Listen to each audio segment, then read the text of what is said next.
जय हिंद प्यारे बच्चों, आपका हार्दिक अभिनंदन है भारतवर्ष क्लासेस में। प्यारे बच्चों, आज हम लोग करेंगे कक्षा 8वीं विज्ञान पाठ्यपुस्तक विज्ञान एवं प्रौद्योगिकी में अध्याय 12 के प्रश्न उत्तर। अध्याय 12 का नाम घर्षण एक अनिवार्य बल। तो चलिए प्रारंभ करते हैं। प्रथम प्रश्न कहता है सही विकल्प का चयन कीजिए। पहला दे रखा है तरल पदार्थ के कारण उत्पन्न घर्षण को कहते हैं का तरल घर्षण, खा लोटनी घर्षण, गा सर्पी घर्षण, गा स्थैतिक घर्षण। तो यहाँ पे तरल पदार्थ के कारण घर्षण उत्पन्न हो रही है तो उसे हम लोग तरल घर्षण कहेंगे। ऑप्शन का आपका बिल्कुल सही उत्तर होगा। दूसरा प्रश्न आपसे कहता है किस घर्षण की अपेक्षा सर्पी घर्षण कम होता है?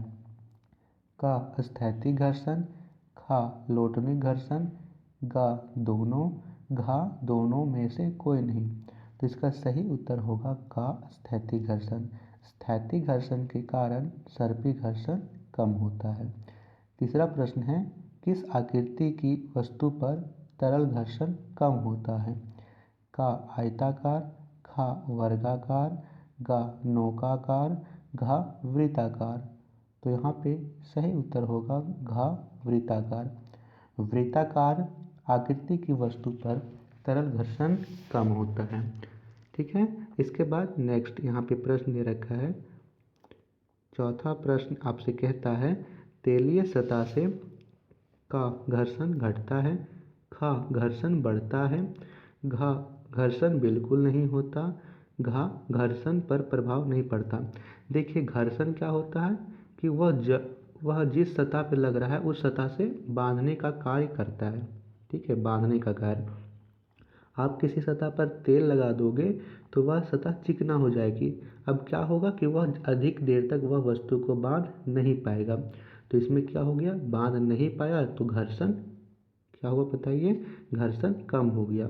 तो इसका होगा घर्षण घटता है। ठीक है, चिकनी सतह की बात करें तो चिकनी सतह पे घर्षण घटता है।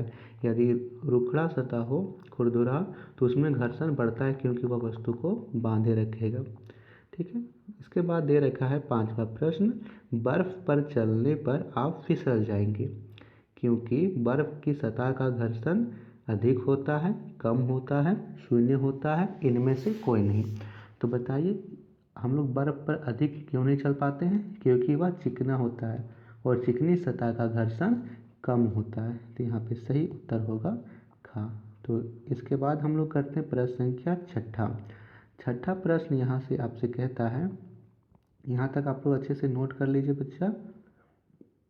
छठा प्रश्न आपसे कहता है घर्षण हमेशा का हानिकारक है, खा लाभदायक है, गा ना हानिकारक और ना लाभदायक है, घा कुछ मामले में हानिकारक तथा कुछ मामले में लाभदायक है। तो इसका सही उत्तर होगा घा की घर्षण कुछ मामले में हानिकारक है तथा कुछ मामले में लाभदायक होता है। ठीक है, घर्षण से ऊष्मा उत्पन्न होती है।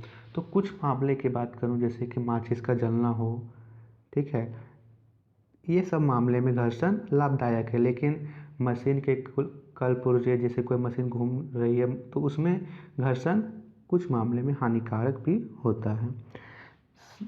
यहाँ पे दे रखा है सातवां प्रश्न बॉल बियरिंग के उपयोग से का घर्षण बढ़ता है, खा घर्षण घटता है, गा कोई प्रभाव नहीं पड़ता, घा कभी बढ़ता है कभी घटता है। तो बताइए बॉल बियरिंग क्या होता है? बॉल बियरिंग मशीनों में लगाया जाता है और मशीनों में लगाने से ये घटता है। क्या होता है बच्चा? घटता है। ऑप्शन खा होगा कि घर्षण को घटाने का कार्य करता है। आठवां प्रश्न यहाँ पे कहता है टायर के तलियों की गोटी यानी टायर में जो ग्रिप बने होते हैं वो क्या करते हैं, घर्षण को बढ़ाते हैं, घर्षण घटाते हैं, कोई प्रभाव नहीं पड़ता, इनमें से कोई नहीं। तो यह क्या करते हैं कि जो टायर होता है उसको ज़मीन से जोड़े रखने का कार्य करते हैं ताकि वाहन कितनी भी गति में चले वह ज़मीन से जुड़ा रहे।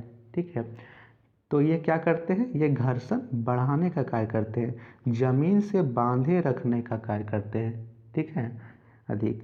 तो ये होगा घर्षण बढ़ाते हैं। तो इसे आप लोग नोट कर लीजिए। इसके बाद प्रश्न संख्या नेक्स्ट जो है करते हैं। यहाँ पे 9वां दे रखा है, रिक्त स्थानों की पूर्ति कीजिए।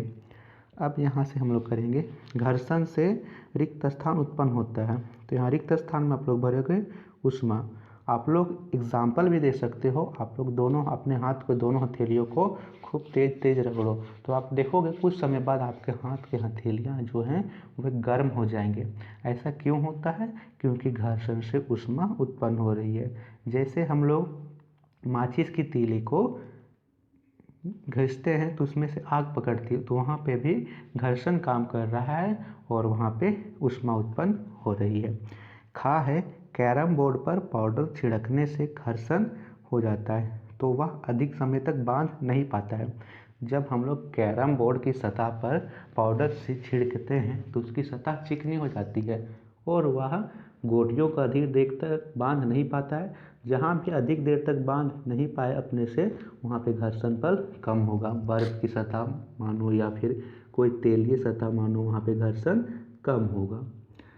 इसके बाद गा दे रखा है, द्रव्य एवं गैस को एक ही नाम से जाना जाता है। तो इसे हम लोग तरल के नाम से जानते हैं, गैस एवं द्रव। ठीक है, लिक्विड एंड गैस। उसके बाद आगे प्रश्न है, घर्षण पृष्ठों की निर्भर करता है। तो घर्षण पृष्ठों की प्रकृति पर निर्भर करता है। ठीक है बच्चों, यदि उसकी जो पृष्ठ हैं वे खुरदरे हैं तो क्या होगा? घर्षण अधिक होगा। यदि वह चिकना है तो घर्षण कम होगा। चाह दे रखा है यहाँ पे प्रश्न, तरल घर्षण सर्पी घर्षण की अपेक्षा रिक्त स्थान होता है तो यह हमेशा कम होता है। तरल घर्षण सर्पी घर्षण की अपेक्षा कम होता है। तो यह आप लोग नोट कर लीजिए, अच्छे से आप लोग नोट कर लीजिए। इसके बाद 10वां प्रश्न। 10वां प्रश्न में यहाँ पे दे रखा है, कुछ बच्चों को सर्पी, लॉटनिक तथा तरल घर्षण के कारण उत्पन्न घर्षण बलों घटते क्रम में अवस्थित करने के लिए कहा गया। उनकी व्यवस्था नीचे दी गई है। सही व्यवस्था का चयन कीजिए। तो सबसे अंतिम में आएगा लॉटनिक। आप लोग यहाँ से चेक कीजिए कि किस ऑप्शन में सबसे अंतिम में लॉटनिक है। लॉटनिक सर्पी तरल, तरल सर्पी लॉटनिक, तो यही ऑप्शन होगा खा कि सबसे पहले तरल, फिर सर्पी, फिर लॉटनिक। ठीक है, तरल अंतिम में नहीं, तरल सबसे प्रथम में होगा। तो ये हो गया इसका घटते क्रम। ऑप्शन नंबर खा आप लोग सही निशान लगा लीजिए। ठीक है बच्चों, इसके बाद नेक्स्ट प्रश्न है, ललिता पहिए वाला खिलौना टाइल्स के सूखे फर्श, टाइल्स के गीले फर्श पर बिछे समाचार पत्र तथा तौलियों पर चलाती है। खिलौनों पर विभिन्न पृष्ठ द्वारा लगे घर्षण बल को बढ़ते क्रम में सजाइए। अब आप लोग घर्षण बल से यहाँ समझ लो कि किस सतह पे खिलौना जो है वो अधिक देर तक लुढ़क नहीं पाएगा। मान लीजिए यहाँ पर खिलौने की बात करूँ तो वह एक कार है। अब किस कार पे खिलौना वाला कार किस सतह पे अधिक देर तक लुढ़केगा? तो सबसे अधिक देर तक लुढ़केगा टाइल्स के गीले वाले फर्श में, फिर टाइल्स के सूखे वाले फर्श में, फिर समाचार पत्र में और तौलिया में। तौलिया में ज़्यादा देर तक लुढ़क नहीं पाएगा क्योंकि उसकी सतह खुरदरी होगी। ठीक है, तो यहाँ से आप लोग यहाँ से नोट कर लीजिए कि टाइल्स का पहले होगा गीला फर्श, फिर सूखा फर्श, फिर समाचार पत्र और तौलिया। तो ऑप्शन नंबर ग इसका बिल्कुल सही विकल्प है। इसके बाद नेक्स्ट यहाँ पे प्रश्न दे रखा है, प्रश्न संख्या दूसरा यहाँ पे है, निम्नलिखित प्रश्नों का कारण बताइए। एक गेंद मैदान में लुढ़कती हुई रुक जाती है। अब आप लोग यहाँ अपने से सोचिए कि गेंद लुढ़कते हुए रुक क्यों जा रही है? वहाँ पे कौन सा बल कार्य कर रही है? तो वहाँ पे घर्षण बल कार्य कर रही है। घर्षण बल के कारण गेंद मैदान में लुढ़कते हुए रुक जाती है। ठीक है, ये गेंद रुक रही है क्योंकि यहाँ पे घर्षण बल लग रहा है। ये आप लोग नोट कर लीजिए। प्रश्न संख्या इसी का खा दे रखा है, बॉल पेन से प्लास्टिक या तेल लगा कागज़ पर लिखना कठिन होता है। तो जब हमने कागज़ पर तेल लगा दिया तो उसकी सतह चिकनी हो गई, और हम लोग जानते हैं कि चिकनी सतह में घर्षण बल कम होता है। घर्षण बल कम होने के कारण हम लोग बॉल पेन से उसमें नहीं लिख पाएंगे। ठीक है बच्चों, यहाँ लिखेंगे कि यहाँ पर सतह चिकनी हो जाती है और घर्षण ना होने के कारण हम कागज़ पर नहीं लिख पाते, क्योंकि कागज़ पर लिखने के लिए हमें घर्षण की आवश्यकता होती है। यहाँ पे घर्षण बल होगा तभी आप लिख पाओगे। प्रश्न संख्या यहाँ पे गा दे रखा है, खिलाड़ियों के जूते घटदार, कांटेदार तथा वाहन के टायर में ग्रिप होते हैं। तो लिखेंगे कि वे ज़मीन से जुड़े रहें, ताकि खिलाड़ियों के जूते, जैसे कि यदि खेलते समय बारिश हो जाए, सतह गीली हो जाए, तभी वो ज़मीन से पकड़े रहें। इसी प्रकार वाहन के टायर भी ज़मीन से जुड़े रहें। यहाँ पे वे घर्षण बल को बढ़ाने में कार्य करते हैं। घा है, मशीनों के घूमने वाले भाग में स्नेहक या तेल लगाते हैं। कारण बतलाना है, तो लिखेंगे यह घर्षण को कम करता है ताकि मशीन अच्छे से चलती रहे। देखिए यहाँ पे घर्षण बल हानिकारक की तरह कार्य कर रहा है, क्योंकि घर्षण यहाँ पे मशीन को तो लगातार घूमना है, और घर्षण बल क्या करेगा, मशीन को रोकने का कार्य करेगा, विपरीत से बल कार्य करेगा। तो यह क्या करता है कि वह घर्षण बल को कम करने का कार्य करता है, ताकि मशीन अच्छे से चलते रहे। इसीलिए उसमें ग्रीस या स्नेहक लगाए जाते हैं। घर्षण कम करने के 2 उपाय बताइए। तो यहाँ पे स्नेहक का प्रयोग करके सतह को चिकनी कर दिया जाएगा, है ना, सतह को चिकना करके। दूसरा रोलर बॉल का प्रयोग से, इन दोनों से हम लोग घर्षण को कम कर सकते हैं। फ्रेंड्स, आप लोग भारतोष क्लासेस पर नए हो तो प्लीज़ सब्सक्राइब ज़रूर कीजिएगा, और इस वीडियो का टारगेट है 100 लाइक, तो 100 लाइक इस वीडियो को आप लोग ज़रूर कर दीजिएगा। इसके बाद प्रश्न संख्या 4 दे रखा है, एक मजदूर एक बक्से को धकेल कर दूसरे कमरे में ले जा रहा है। उसी समय एक और बक्सा को पहली वस्तु के ऊपर रख दिया गया। अब मजदूर को दोनों बक्सों को कमरे तक धकेल कर ले जाने में अधिक बल लगाना पड़ा। कारण बताइए। यहाँ पर 2 बक्सों का कुल भार बढ़ गया, जिससे घर्षण बल बढ़ गया। जब वहाँ पे एक बक्सा था और एक बक्सा और आ गया, तो दोनों बक्सों का कुल भार बढ़ गया। अब इस बक्सों को घसकाने में हम लोगों को अधिक बल लगाना पड़ेगा। 5वां प्रश्न यहाँ पे है, एक फुटबॉल के मैदान में कुछ खिलाड़ी जूते के बिना खेल रहे हैं। अचानक जोर की वर्षा हो जाने के कारण मैदान गीला हो गया। उनको खेलने में कैसी परेशानी हुई होगी? तो बताइए उनको खेलने में कैसे परेशानी हुई होगी। जब बारिश हुई तो ज़मीन का सतह जो चिकना हो गया, और इस पर उनके पैर नहीं जम पाएंगे। यदि जूते पहने होते उसमें ग्रिप बना होता तो जम जाते हैं, लेकिन ज़मीन गीली होने के कारण सतह चिकनी हो जाएगी, और घर्षण कम होने के कारण खिलाड़ियों के पैर ठीक से नहीं जमेंगे।